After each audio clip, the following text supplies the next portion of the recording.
Om Tvameva Pita Chamata Tvameva Tvameva Bandhuscha Sakha Tvameva Tvameva Vidya Dravinam Tvameva Tvameva Sarvam Mama Deva Deva. Thou my mother, thou my father, thou art my friend, thou art my companion, thou my wealth, thou my everything, thou art my all in all, O Lord of Lords. Om Shanti, Shanti, Shanti. Peace, peace, peace. So we are again back to our reading of Narada's Way of Divine Love. And we were reading the verse we'll start reading today, verse number 56. What we read in the last time, is that this bhakti, what is being described, it is, you said that it cannot be described. It is like, what is that?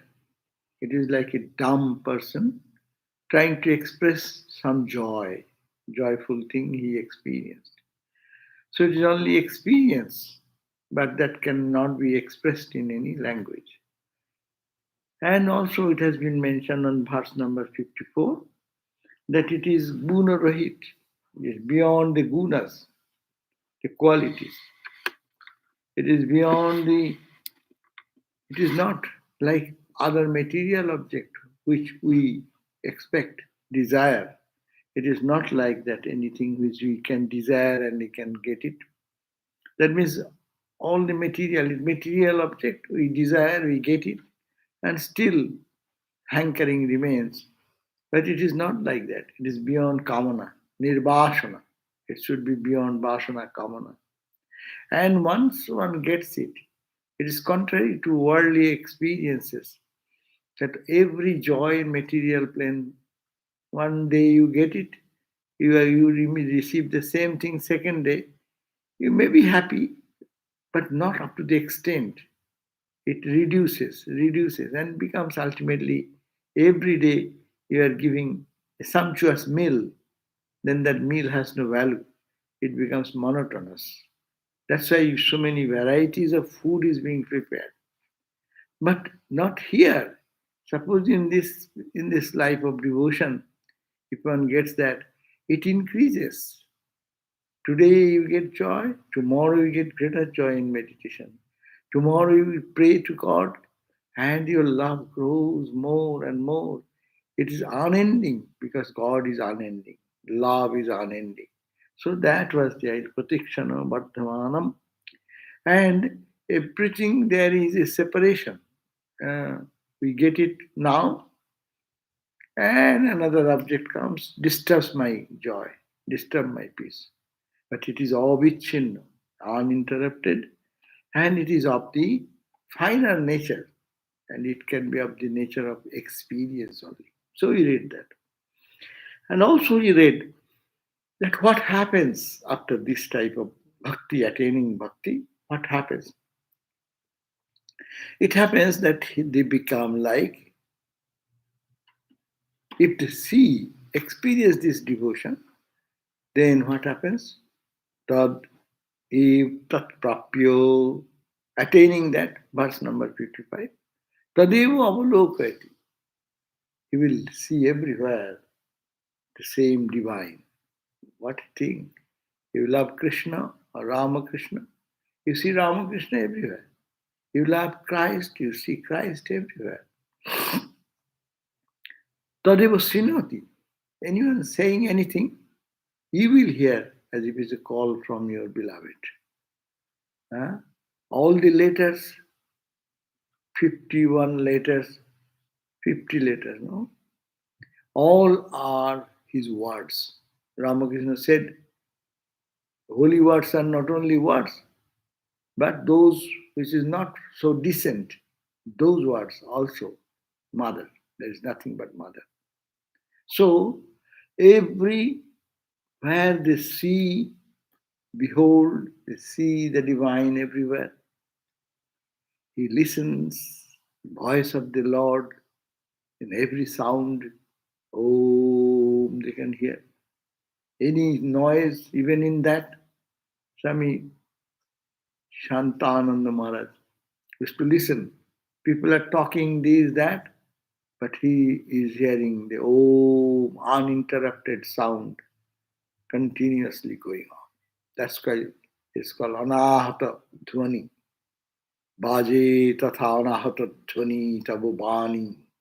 Swami Vivekananda talked about Ramakrishna. He said that Baje tatha, there is ringing all the time.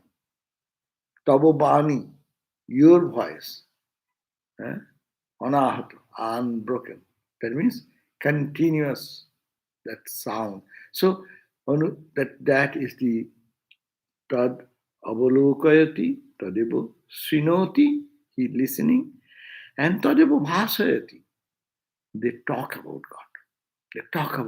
They don't relish talking about any other thing but God and God alone. So, and tadeva chintayati, even if they are silent, they think of one thing.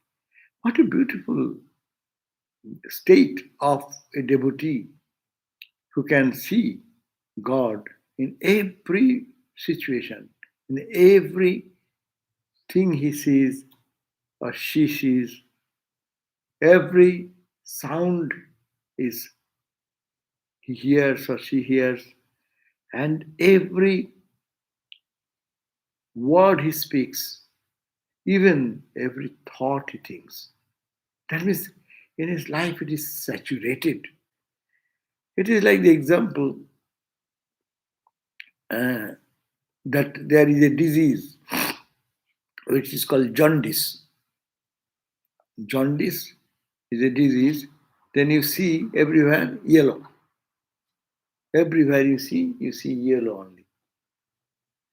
It is not yellow, but your eyes are showing you yellow because of the disease. So it is God intoxicated disease.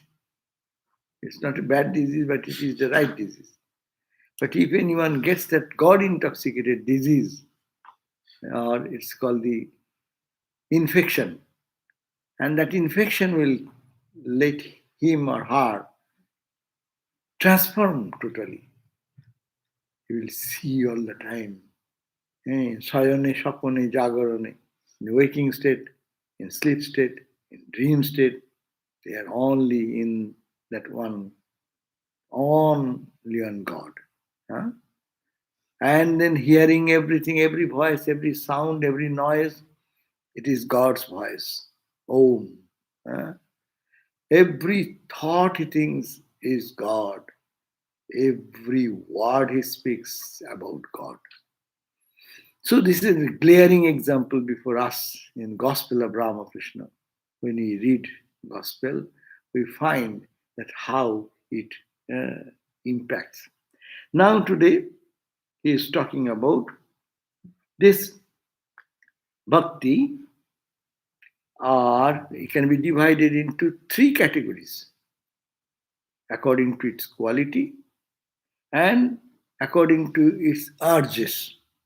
So what it says, Gauni Tridha Guna Vedat Artadi Vedat Va. What does it mean? Gauni Bhakti. This is the supreme bhakti which we heard about. But we cannot jump in one stroke to go there. We are in ordinary level. So what we have to do? Here Narada is coming down to our level and guiding us and telling that when you start with the Gauni means secondary. That is the primary goal. Goal is Parabhakti. Para is the supreme bhakti, where you see everything, hear everything about God. You think about God, you talk about God. There is nothing in your life but God, God, God, God. Huh? So here it is skuni for us. For us, look at that. We sometimes talk about God, sometimes talk about mundane things. This, that, back. Whole day. If we yeah, if we want to understand how we talk, you record them and see what we talk. Huh? Very rarely we talk about God. Whole day 24 hours. We sleep 12 hours. Or not 12, say 8 to 10 hours. Then we go to shower, these, that. Say half the day is gone. Mostly 12 hours is gone. And little work and rest of the time we talk. We talk of only mundane things. But that's why we are in the level of the secondary bhakti. We are not the primary bhaktas. Primary bhaktas will be that who are intoxicated. Hearing, seeing, listening, talking, thinking, everything. They are saturated with this spirit of God. But when we are in secondary bhakti. When for secondary bhakta, when we are thinking about that, so suppose in the garden, this tree will be better, that tree is not doing that much good.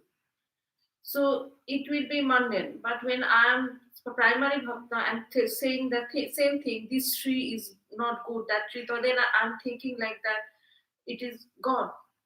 Yeah, we are thinking of the tree, they will not see the tree, they will see the God's presence in the tree. He will see the tree as not tree, but the veritable God in the form of the tree. And their experience is different. Their experience will be all different.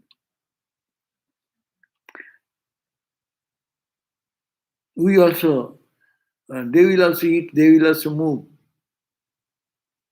But their thinking, their intoxication, that means as people do things, Thakur has given the idea when you are working, but your mind is somewhere and you are working in one way. You see, he will also pluck the flowers. But his mind will be saturated. I'm plucking, for Thakur, from this Thakur's garden. Thakur is there. Thakur. It is Ramakrishna. Only difference is this. That will be spontaneous. Those who are parabhakti, they need not to practice. But we, Gauni bhaktis, secondary bhakti, which we are, we should have to practice this. What is that? Gauni bhakti, this Gauni bhakti, secondary bhakti, is guna veda, considering the gunas means qualities, Sattva, Rajas and Tamas. These are the three qualities. According to three qualities, the bhakti will be also different. And guna veda, artadi vedacha. What are the artha? Artha, jiggasu, artharti, gyani cha, bharatarsava. In the Bhagavad Gita, it is said, the urge for God are different. People come to God for different reasons. Someone falling in the troubles of life, in deep trouble. They say, "Oh Lord, please help me. I am in this difficulty. Yeah? This has fallen upon me. I cannot, there is nobody to help. Kindly. So, artha. Artha means under condition when helpless. Helplessly, we go to God. Many people, mostly people go to God when they are in deep difficulty. After Jiggasu, some people are good. They question, why am I here? Why is this? Who runs this? Who God? It must be something. So they are questioning. They question about life, question about the ultimate reality, Jiggasu. Artha Jiggasu, Artharti. Some people, mostly in difficult time of financial crisis and no one to friend, even that's why they go to God. In Hindu culture, that is the thing. They go and pray to Mother. Mother, I have this problem. Please help me. Oh, Ma Kali, please give me. I'll give you this worship. Huh? I'll bring some sweets and candies for you for 10 rupees. So you please give me a job of $1,000, $10,000. No? That means asking money. Artho, jigasu, arthati. Artho means this money, very bare things of life. So give me, oh mother, you give me. I have. So he is bhakto. Bhakto because he is going to God. Other people will not go to God. They will go to other people, friends and this and that, try that way. They don't need to go to God. But a bhakta will come and say, oh Lord, see, this is my situation. I am this financial crisis. Please make some arrangement for it. No? So that's why it's called bhakta. And the Gyani means he is the knower of truth. Of course, he is the ideal person. So these are the four. There also, according to that, the bhaktas are four types. So artha, jiggasu, artharthi, etc. These are the three. These gunas, according to the gunas, and according to sattva, rajas, tamas, the gunas, and according to artha adi veda, artha, jiggasu, artharthi. There are three types of devotees are there. They are not putting Gyani as a student. Gyani means, in this context, Gyani is he has solved his problem. Gyani means he is one equal with Bhakta. Parabhakti, Parajnana, all the same. So according to your Sattvika quality, Rajasa quality, Tamasa quality, your bhakti is different. We are all different. And according to our going to God, for what reason? For health reason, disaster reason, after falling in such difficulty, crisis is going on in life. So you go to God, that is Artha. And Jiggashu will be who has grown. They know that God is the cause. So they question, even I am happy or unhappy, what next? What is my ultimate gain from this? And how can I reach that? So that questioning has come. And the third one is called the Jiggashu Artharthi, asking for money and others. Now, so these are the qualities that has been explained here. When the page 128, verse number 56, translation goes, preparatory devotion. This is the Gauni Bhakti. This is called preparatory. And what we learned before? Matured Bhakti. Matured Bhakti will see God everywhere, hear of Him, think of Him, talk about Him. No?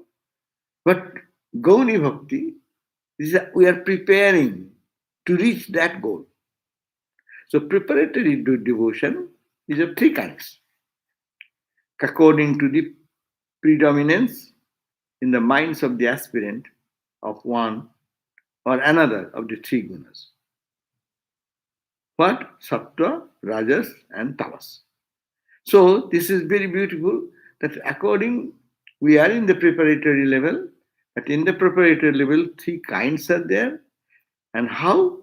Because of their predominance in their minds, how their mind is predominantly becoming pure, sattika, or rajasika, or tamasika.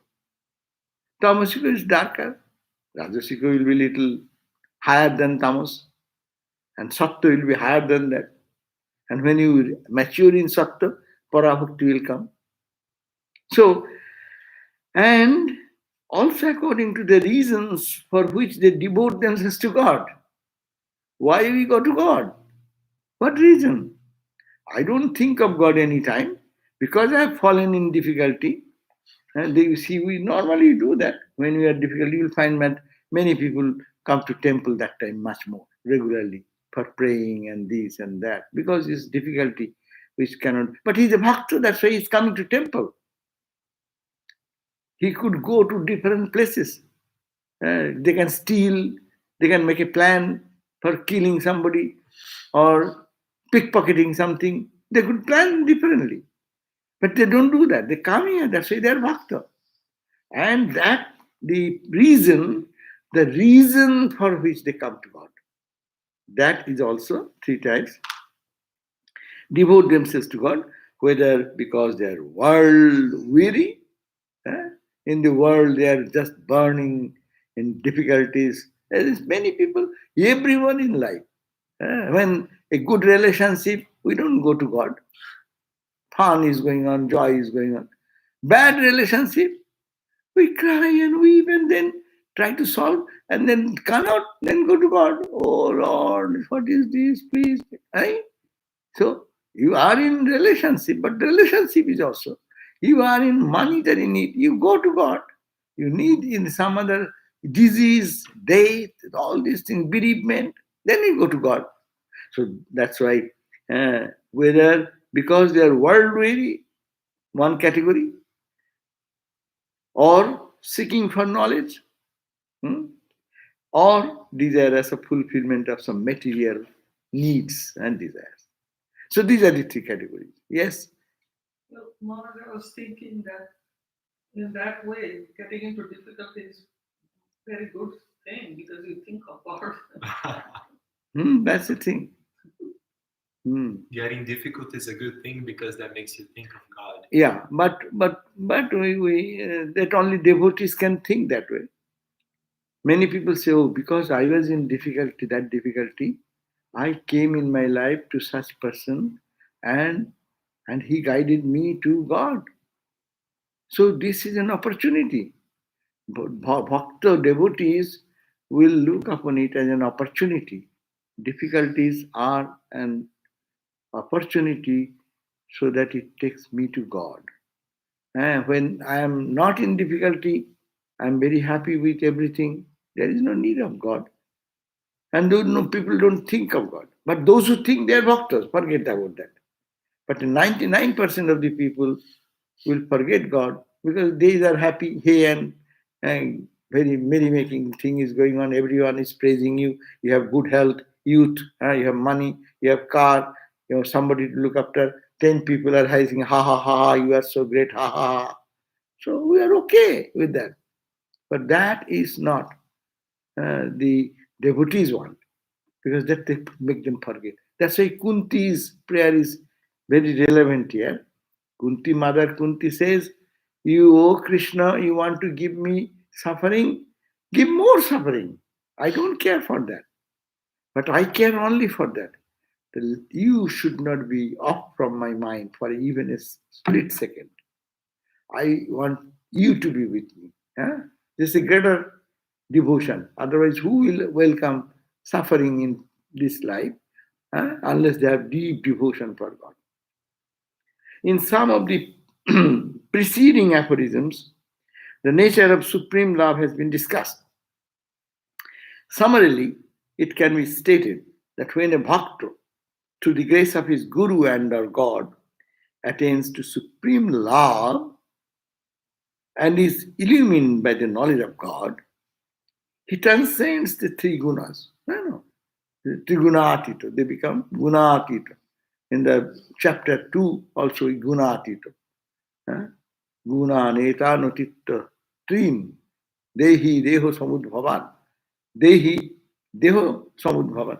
That Dehi who is embodied in this utityo, crossing the three gunas, they enter to ultimate reality.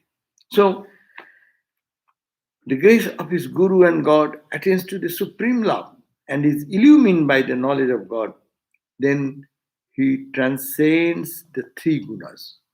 He is free from selfish desire. There will be no desire for him because what can fulfill him? God. By God, you get God, then you get everything. So you need not have to crave for anything mundane. He is free from selfish desire. He sees his beloved everywhere, just I discussed. And he has an unbroken inner experience of bliss of God. That is the Jnani. That's the Bhakti, Parabhakti, who have transcended the three gunas. This is the state to be experienced through the practice of spiritual discipline. How will you reach there? This is a goal. But how will you reach there? By discipline, spiritual practice. Of course, there are some exceptional souls who are born with the supreme love. They are forever pure and free, like Ramakrishna's disciples. He used to call Ishwarakotis. They are a class by themselves. They are pure by themselves. They are born only to fulfill the mission of the Lord in that incarnation. So the avatars are born with such knowledge and devotion, as are those who are known as also Ishvara Kotis. These are found among the disciples of Avatar. Every avatar, and Rama Avatar, Krishna Avatar, there are some who are Gyanis by their birth, but they come to do good to others. But ordinary people, that's the question. Where do we stand? Ordinary people have to struggle hard to attain that devotion and knowledge. Huh? We will have to that's called sadhana. Huh? Spiritual life, again and again, practice. That's called the sadhana. And what will be the sadhana? Sadhana to bring God into our awareness and forget other mundane things. But we do just opposite. Not necessary, but we bring issues of others and fill our mind with all this type of garbage, forgetting God. And we realize that. Our days pass, and after 1 day passed, 2 days passed, 1 year passed. Hey, what is my spiritual progress? Why spiritual? That's your spiritual progress. You enjoy the release, all the garbage of others. So you get that result. Nothing happens in spiritual growth. But you want, think of God. Try to see Him. Try to see His glory. Try to think of Him. Try to hear about Him. Try to talk about Him. That 4 formula given in the last verse. Bhakti or devotion may also be stated mean the preparatory devotion. Already stated, bhakti or devotion may, as already stated, mean the preparation, devotion, and also the attainment. 2 things have been said. One is to reach the goal, para-bhakti. Another is the how to reach that bhakti. One is the end, another is the means. So here, in this particular aphorism, it is explained again that there are different classes of people who practice devotion according to their different natures and tendencies. We all come to the meditation, but everyone's meditation is different. Though we all come to listen to the spiritual talks, but we absorb differently. As in any, say, class in physics or in class in chemistry or in history, students are 30 students in a class maybe. Teacher is teaching one thing. Teacher knows what he is teaching, but each student is perceiving the same truth in their own way, according to their capacity, according to their tendency. So, I have already discussed in aphorism 1 how there are different classes of people who devote themselves to God. What are those? Those devote to God? Oh, the world weary, Artha, who is troubled in the world.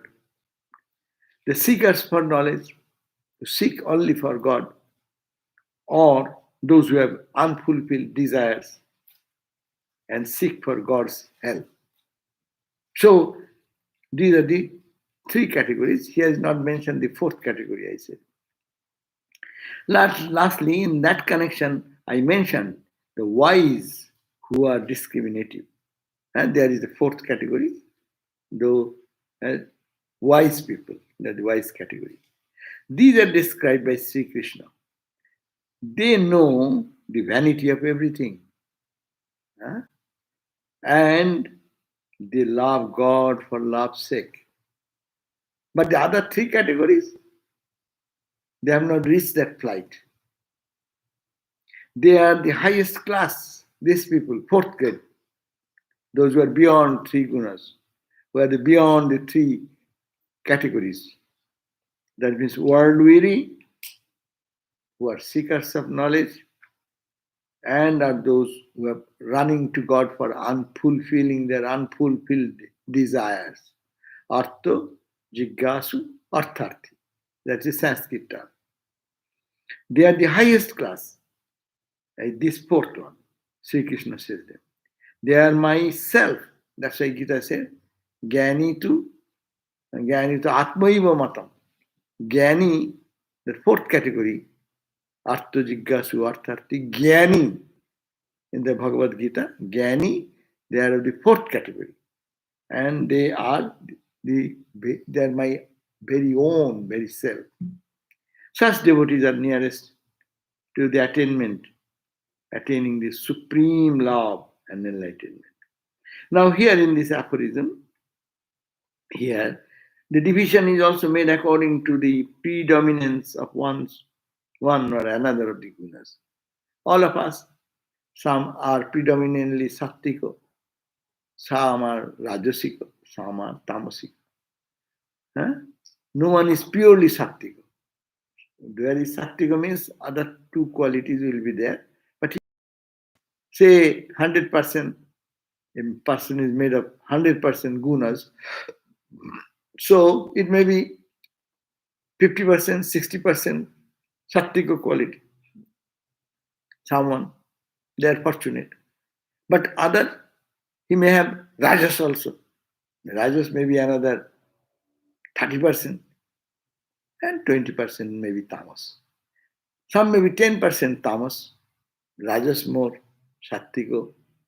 So permutation and combination, this whole world continues. Our devotion also.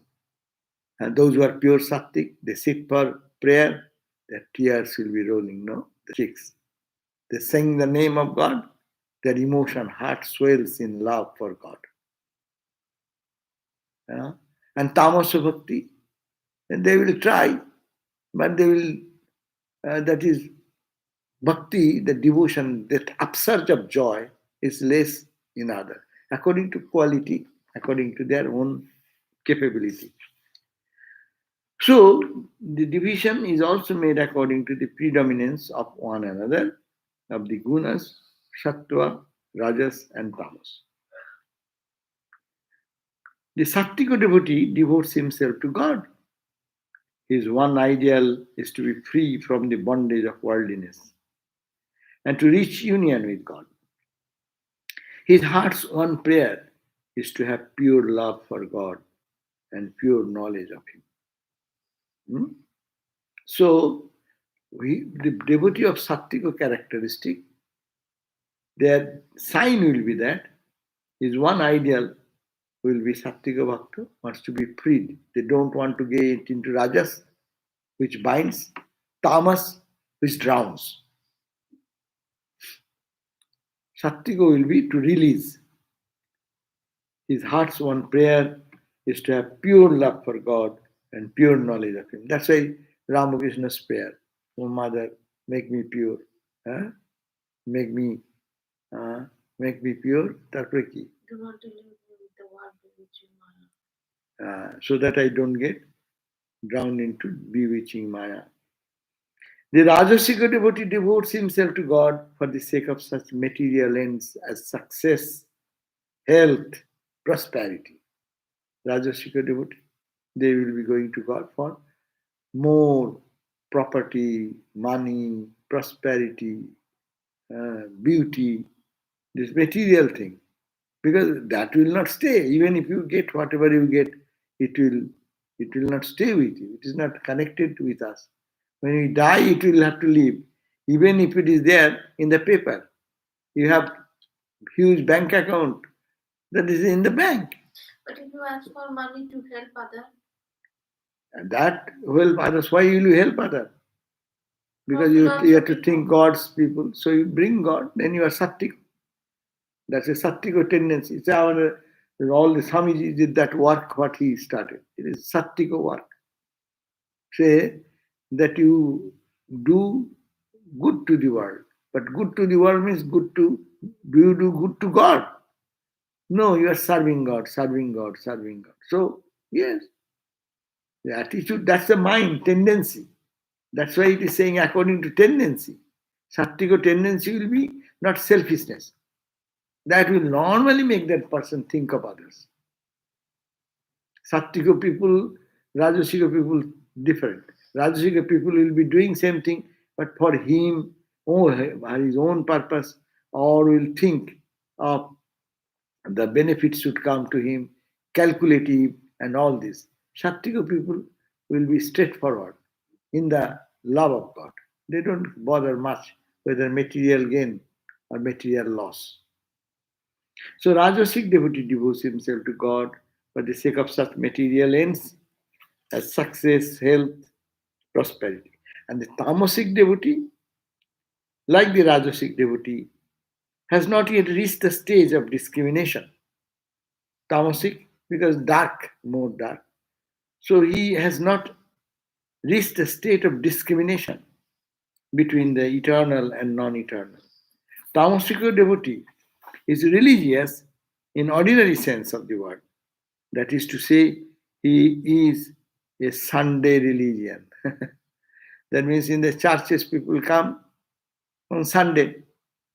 Suppose normal church-going people, the whole week they lead differently. Sunday, at a particular moment, they go to church. It's a good idea, but that's not enough. That's a beginning. It can be good, but there is not that much yearning. He attends church regularly. He puts money in the collection basket, prays a little, and sing the glory of God in the choir.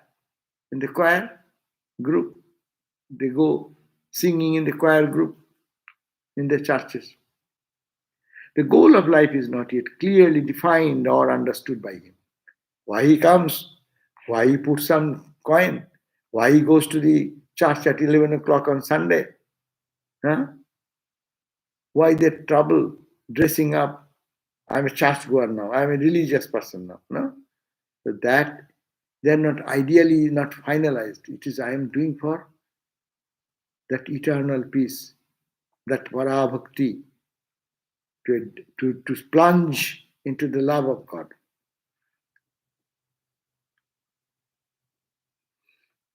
It does not matter how one begins to devote. Now is the question.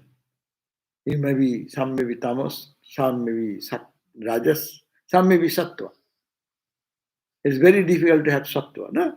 But still, everyone will have to start where we are. That's the point. It does not matter how one begins to devote oneself to God. Even a little prayer, a little thought of God leads to us gradually to the supreme attainment. Every day, inch by inch, you move towards that. Your tamasa nature transform to rajas, rajas to sattva, and go beyond sattva. Or your tendency, what is called artha, world weary person coming to God, falls in love with God gradually. Then he will be thinking of money also, come to God. And then artha jiggasu. And jiggasu state will come gradually and lead to the state of, though it is chronologically little different, but anyhow, that explanation, we have to understand that artha, artharthi, and jiggasu should be higher. Anyhow. The jiggasu might not be only spiritual question. No, if not spiritual, we are not talking in jiggasu. There may be any other things. The whole world is jiggasu. Physics student, chemistry student, all the different sciences, everywhere there is question. But we are not talking about that. We are talking about the lovers of God. It does not matter how one begins to devote oneself to God. Even a little prayer, a little thought of God leads to us gradually to the supreme attainment. This is very important for everyone to remember, that I am not yet in this sattvika state. So what is my life? I am not developed that much bhakti. What can I do? No, don't be disheartened. Start from there and go on practicing and praying, and it will lead us to the goal. Sri Ramakrishna used to classify devotees into three divisions. Devotees of the highest class see the beloved everywhere. That's the one category. The manifold universe is but many forms of God to them, or God appearing in so many masks. So many masks. Ramakrishna said, do you see so many people? They are wearing one God, wearing so many masks. They say they see God in Brahma, the creator of the universe, as well as in a blade of grass. This type of devotee, the highest devotee, they see God even in the highest manifestation of Brahma, the creator, and a blade of grass which is meaningless, worthless. Devotees of the middle class, they will see God within the sign of their own hearts and know Him to be the inner ruler, the witness. Devotees of the lowest class look towards the sky and say, God is up there. So he is talking about three levels: duality, qualified non-dualism, and absolute non-dual philosophy. Seeing God everywhere, the highest. Next one is that he will be seeing inside the heart, as also to know him by that everything is God is seen inside. So it is only inside as witness. And third one is to seeing God is far away from me in the sky, in the heaven. So these are the ideas explained here. This book also, a few minutes are there. You can prepare your questions. I will end around another 5-10 minutes, and then we can talk. We will answer the questions. Now prepare, not now, but you can prepare your question if you have any. Now, this book here, verse number Sutra, this sloka 56, it is inherent nature of the soul to love God.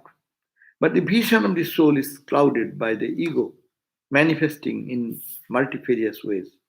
As an aspirant makes progress in spiritual practice, the barriers set by the ego are broken down gradually.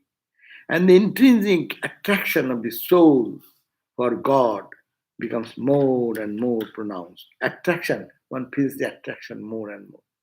As the aspirant's love for God percolates the mind, which is full of complexes, it appears to be colored by the qualities of the mind. Thus, during the stage of practice, it takes various aspects. These aspects of bhakta are called the gauna bhakti, secondary bhakti, for they are associated with gunas or qualities of the mind.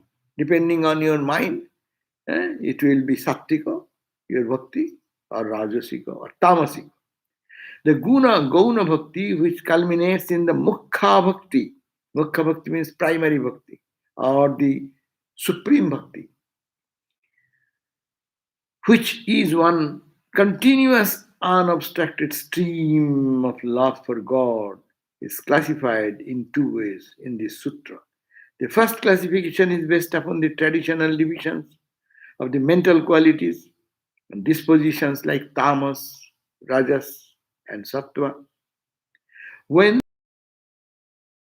through a mind that is tamasic in nature, also is of tamasic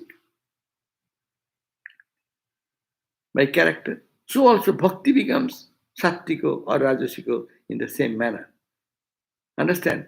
It says when the religious emotions, what you are carrying, it filters through your mind, and your mind is sattvika, it will manifest. Your emotions will be sattvika.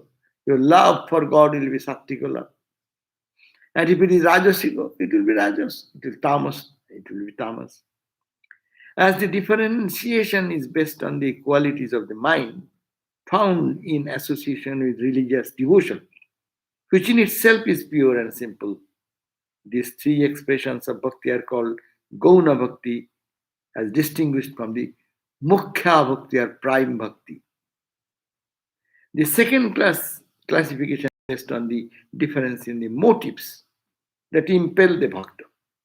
Of the four varieties of devotees mentioned in Bhagavad Gita, the first three are varieties of Gauna Bhakti, and the fourth denotes to Mukhya Bhakti, secondary Bhakti, primary Bhakti, in which the devotees love God and God alone, and that for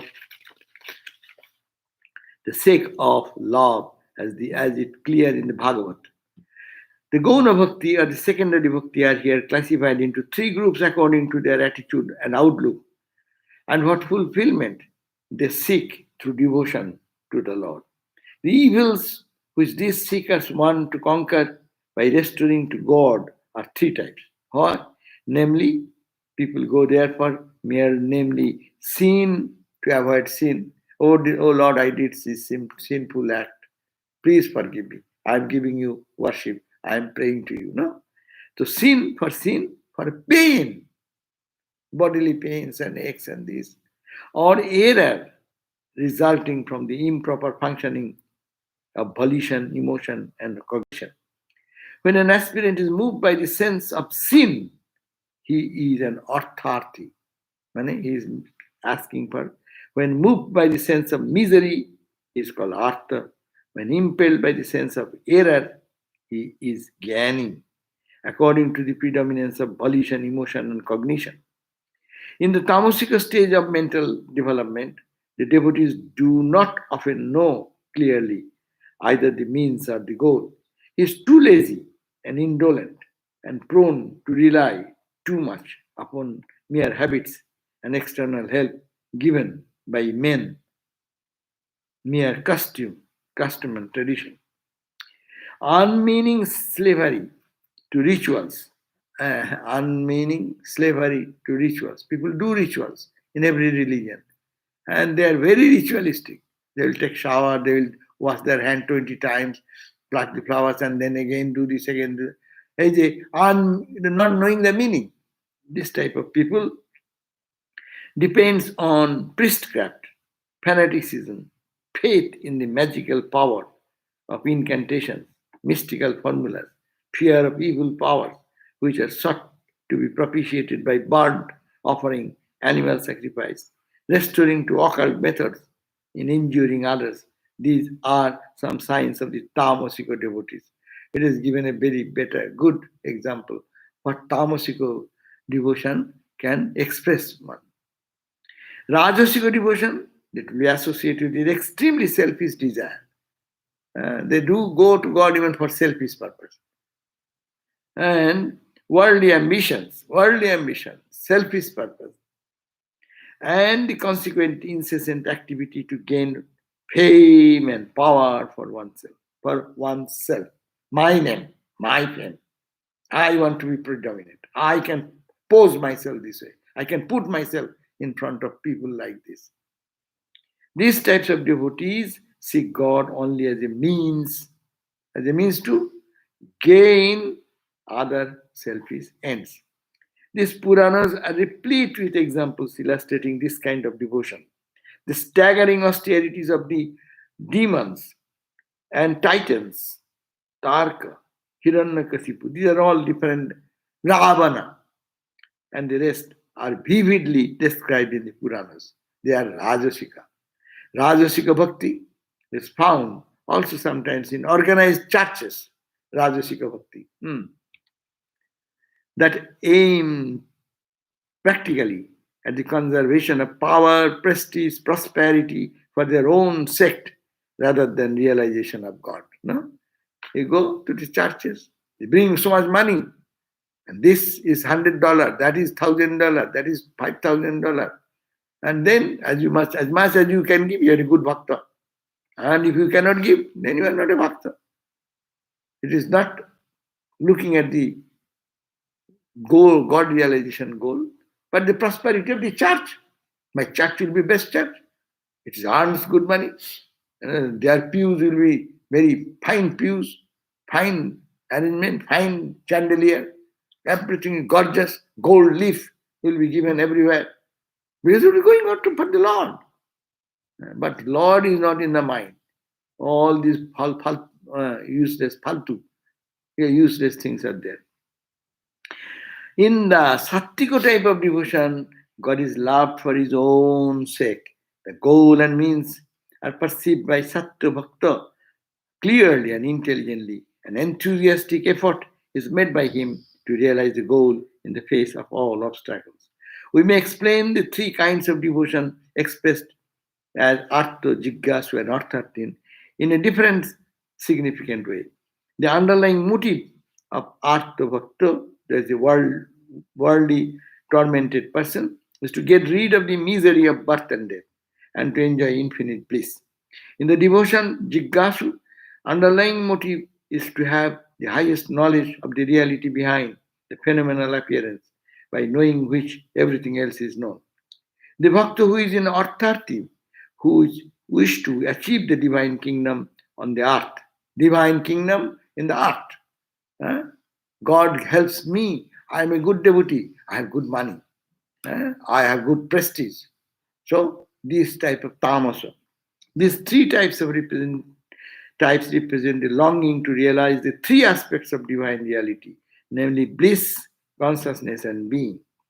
In fact, the apparently threefold quest leads to the same goal. We may cite an example for the first, Buddha, who was moved by the miseries of the world. The Upanishad sages are examples of the second type, but they always endeavored to realize the highest kind of truth. Jewish prophets, as well as Christ and Muhammad, are the representative of the third group, for they were moved by the sense of sin and were seekers after righteousness of God.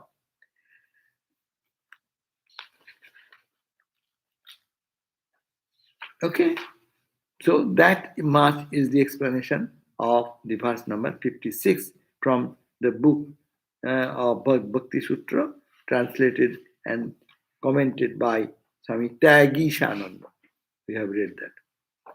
We got a different perspective of this.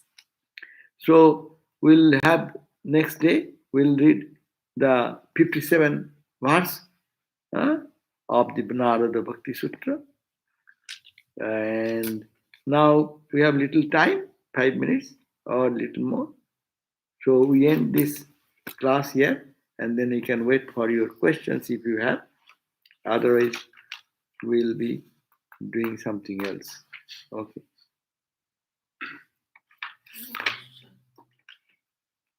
তাহলে আর কি হবে? তাহলে let me have no question, so I can then 5 minutes I can utilize the third book.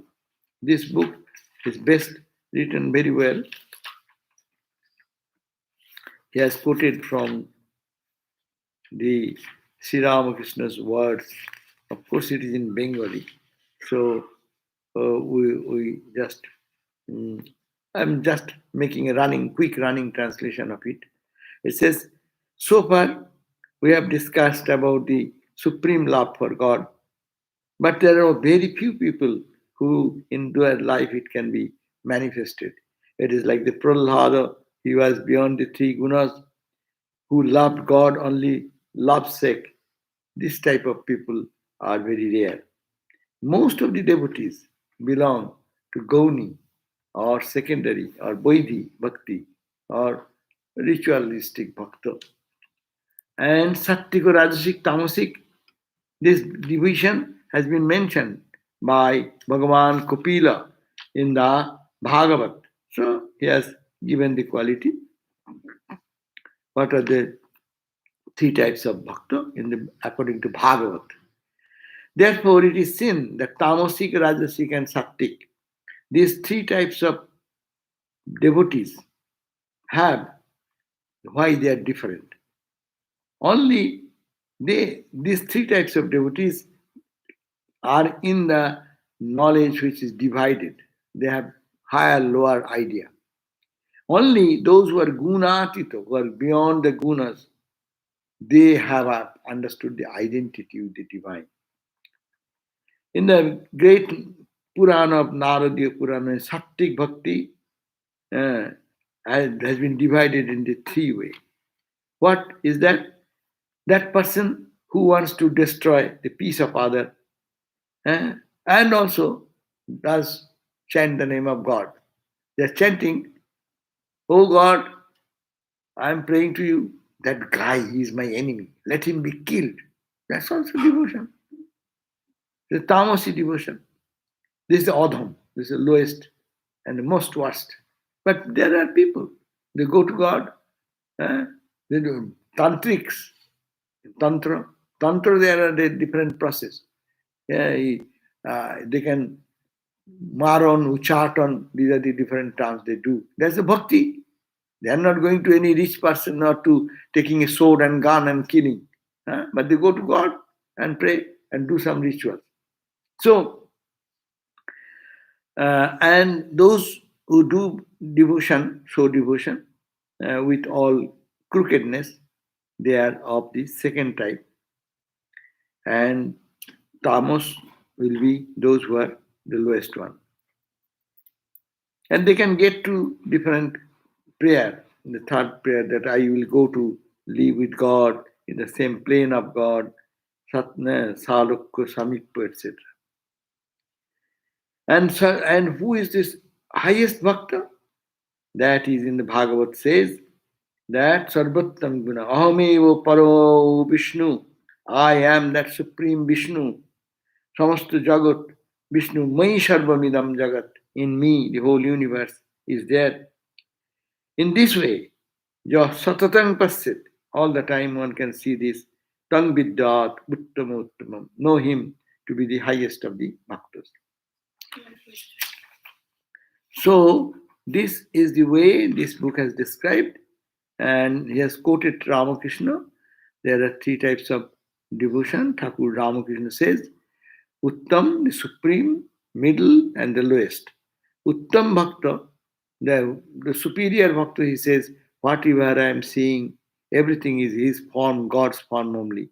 He has become everything.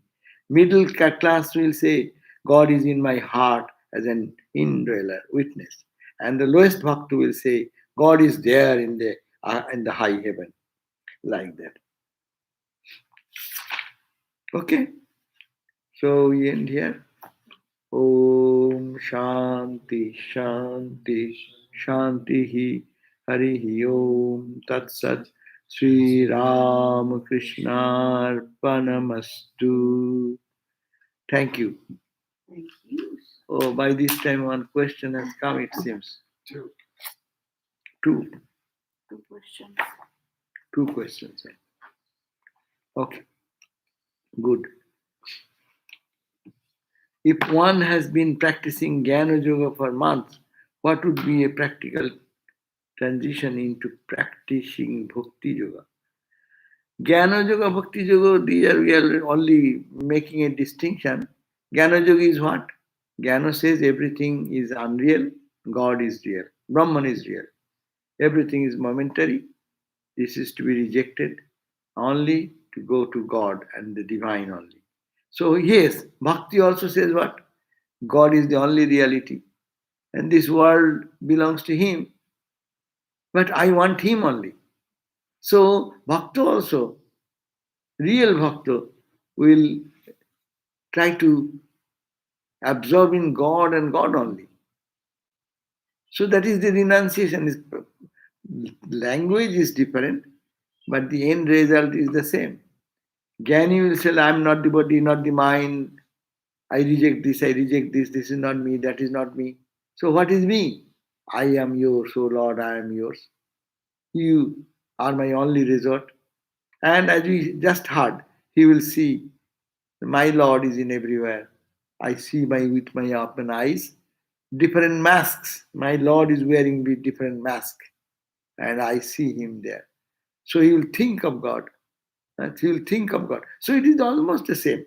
So Jnana Yoga practice is also not different from, only methodology is different. One takes one way of negation. Another, Bhakti Yoga says, it is God has become everything. It is God's will is the Everything is being conducted by God's will. I am also directed by God. God is my life breath. God is in my vision. God is my very sustenance. So that practical, there is no transition. I would say we can, as a method, we can everyday practice Jnana Yoga and also Bhakti Yoga. Make a time, as Swami said, Swami Vivekananda, you practice some period of time. I am not the body, not the mind, not this. Your mind suits some time that does not please me. My emotions, my present condition of my mind says, I pray to God. Oh Lord, I am not able to continue with this, my health condition. My mental condition is so depressing. Please help me. So if we go and pray like that, that's a Bhakti Yoga. At the end, all experience will be same. But path is different. Jnana Yogi can say, what is my body? I'm not the body. Who cares for my body's pain? I'm not the body. They, in one stroke, they try to cut out. Bhakta says, no, no, no. I am in the body. God is in me. Oh God, help me. This is too much for me. I cannot bear it. Please do that. And pray, pray, pray, pray, pray, pray. Mind becomes pure and pure and pure. The tamas will go away. Rajas will come. Rajas will go away. Sattva will come. And ultimately, the truth will reveal. And as soon as this happens, it will have this effect also in Jnana Yoga practice also. So we have to practice all the four, Jnana, Bhakti, Karma, Yoga, and everything should be dedicated to God. So there is no transition from one path to the other path. Rather, I will say our goal should be fixed to reach that state of absolute peace and joy, absolute blessedness. That is the goal. Sometimes I am following the path of Jnana, sometimes the path of Bhakti, sometimes meditation, sometimes karma. And that's the uniqueness of this Vedantic tradition taught by Ramakrishna Vivekananda. Ramakrishna Vivekananda never said, be one-sided. Maybe some people may be very much inclined to do one, that's okay, good for them. But for us generally, it is much more beneficial if we can take four methodologies, sometimes bhakti, sometimes karma. But we know we are going to reach the same goal. These are not two goals we are reaching. Not that by jnana I'll go here, and by bhakti I'll go here. No. All will end in one place. Yes. Huh? I was saying they all go hand in hand. No? Yeah, goes hand in like hand. if you get bhakti, real bhakti, Yeah. automatically you will put that as your Right, exactly so. If and they then go, you have love and you do karma, so they all go go together. hand in hand. Achha, another question is there. Could you please explain how one practices bhakti in the context of Advaita? I am so sorry. I feel confused by the language God and loving God. Yeah. Here, God in Vedanta, God is the impersonal God. And in bhakti, when we talk, that same God is considered that he has taken some qualities. With that quality, he has become all compassionate, all loving, all affectionate reality. This absolute is Brahman in the Vedantic term. But God, if we say from Vedantic perspective, that God is beginningless, endless, timeless, spaceless, causeless. It is, but what is that? It is void? Well, no, it is Satchidananda. And when you talk about from bhakti standpoint, we mean that ultimate reality. But for us, that ultimate truth has taken a shape, taken a form of my beloved Lord Krishna, my beloved Lord Rama, my beloved Lord, what is called the, whatever your chosen ideal. But he is not finished with the form, but he is the abode of all infinite bliss. So here God term we use sometimes because we are familiar with the language, God. But this is not small God. God, small God, is different from God, big God. That's why we are in some technical books, they use this very much careful about using small g or big G. Small gods are different powers of the infinite God, like big officers in the office.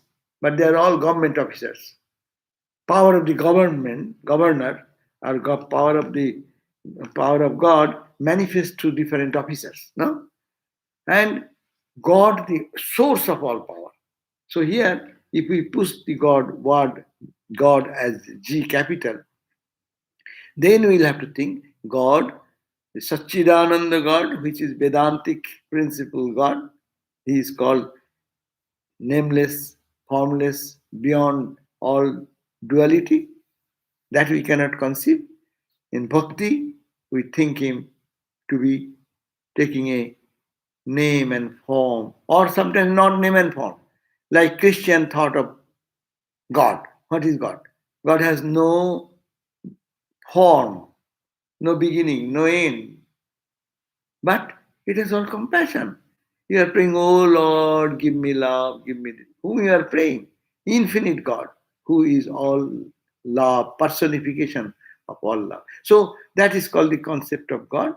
God is here, not a man, not look like a man, like Ramakrishna, Christ, Buddha. This is the avatar. Those it is the avatar is God himself. They say that's a different thing.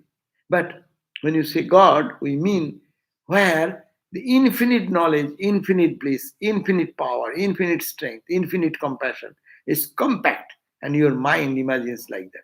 So Christian way of thinking God is that it has no beginning. It is on nirakar, akar. There is no form, but guna, saguna. It has the guna, quality of love, compassion, holiness, purity, and all these divine characteristics. Say nirguna, but nirakara, but saguna. And Vedanta is nirakara and nirguna. If you understand these two technical terms, then it will be easy. Brahman, Vedantic Brahman, is nirakara. It has no akar, no form. And no guna. You cannot say it is this, it is that. But when you experience, you become fully charged with bliss. That's a different thing. And you become dead to the world. Ramakrishna going into samadhi, that is the state. That's full of joy, full of bliss. But he is not in the body, not in the mind, not in anywhere. And now, when you come one step down, then he becomes God. One step down towards us. It has no akara, no form, no limitation. East, west, north, south. You go everywhere, unending. You cannot fathom it. But that has quality. Not bad qualities, good qualities, noble qualities. Joy, bliss, blessings, protection, power, redemption. All this power. And when he comes one step down, we call avatar, another step. Avatar step, a Christ, Buddhas. Though they look like human, but all the power of God, the creative force, the protecting power, and everything is manifested to a human personality. That's called it is saguna and akara also. Saguna with gunas, nirakara, no nirakara. It is sakara with akara, with form. So this is the simple way of understanding these two. Okay? Thank you all. So we'll see you next in our class in the evening. Shanti Gita, the song of peace that we are studying. We'll meet you. And you can find the text in your computer. Online. Vedanta.org. Vedanta.org. /Shanti Vedanta.org/Shanti-Gita, as also where? In the description of the video. In the description of the video, you will find. And the verse number is also written where we will start today. Thank you all. Om Shanti, Shanti, Shanti. Sri Ramakrishna Arpanamastu.